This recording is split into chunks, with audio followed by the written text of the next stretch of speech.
niyo waa dhowaa marka hore waxaan salaamayaa shaqaalaha iyo madaxda Today iyo shaqaalaha TV-ga Nasiye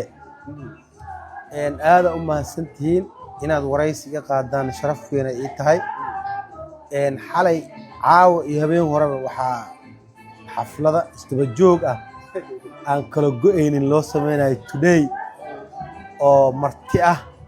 oo nooga timid dalka Canada aad ugu faraxsanahay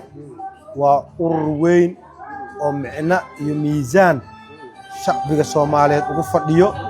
ka shaqeeya sportiska hidaha iyo dhaqanka isdhaxgalka bulshada wax badanna waa lagu faa'iiday waxaan rajaynaynaa in waxyaabo badan ay shacbiga Soomaaliyeed ay ka faa'iidi doonaan xafiis muddo dheer ugu furan yahay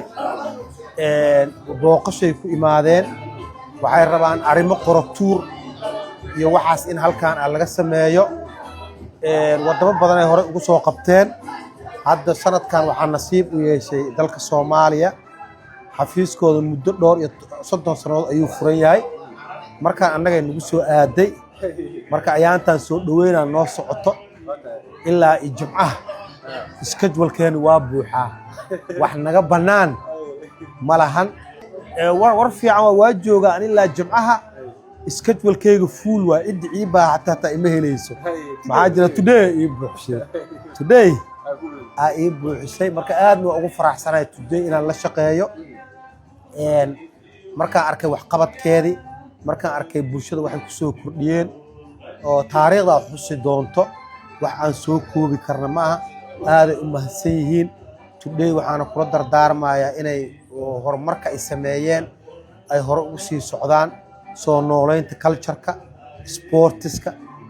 isdhaxgalka bulshada ay kaalin weyn ka qaataan man aadan ugu mahadsan yihiin wax qabadkoodana waa aragnay waa mar tobaneeyo dhowr jeer ay waxay keeneen dhalinyaro oo qurbaha ku dhashay oo Soomaaliya ay waxay u keeneen banooni dhalinyaradii qaarkood markay halkan yimaadeen aad ugu farxeen markay wadanka meeshay ka yimaadeen ay ku laabteenna faham fiican ay ka haystaan dalka kuwii meesha joogayna talooyin ay u jeediyeen ayagana wadooyinkii loogu baahnaa ayay sii raaceen marka waa ku mahadsan yihiin Today sida ay u ilaalinayso dhaqanka iyo isdhaxgalka iyo sportiska waxaan rabaa inaan halkan ugu mahadceliyo gudoomiyaha Today Soomaaliya Maxamed Saciid Geesay waa nin firfircoon shaqadiisana aad ugu soo dhalaalay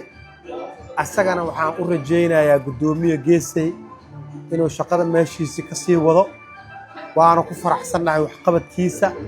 iyo sida uu shaqada ula jaan qaaday iyo sida ugu shaqeynayo xafiiska iyo sida howlaha u wado marka Mr. Geesay adna aadan insha Allah kaaga mahad celinaynaa shaqada halkeeda ku sii wado